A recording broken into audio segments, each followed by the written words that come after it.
让我们仔细看看这个淋浴过滤器。你听说过韩国人皮肤好，牙齿强健，这要归功于他们干净的水吗？我的一个住在韩国的朋友实际上提到过，他搬到那里后，皮肤和头发的状况确实有所改善。他认为这主要是因为水太纯净了。在韩国，自来水被认为足够干净，可以直接饮用。我有时会对水质感到疑惑，尤其是与其他地方相比。相比之下，现在很多印度尼西亚人认为雅加达的水不那么干净，所以我想做个小实验，看看这是否属实。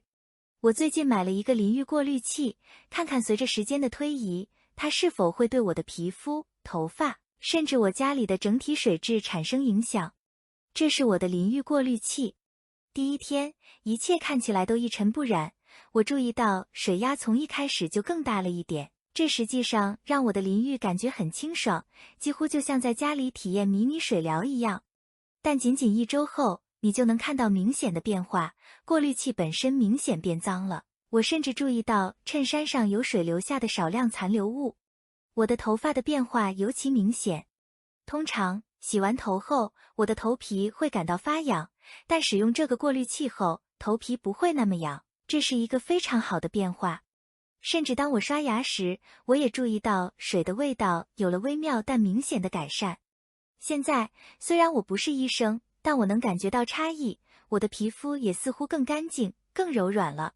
使用这个过滤器2周后，很明显雅加达的水确实会留下残留物，但这个过滤器在减少残留物方面做得非常出色。这个品牌CC 实际上是我所知道的印度尼西亚唯一使用6层过滤系统的过滤器，与其他选择相比，它价格实惠，所以物超所值。说实话，我对结果非常满意，因此我决定再订购3个过滤器，用于家中的不同地方，例如孩子的浴室和厨房。因为我有孩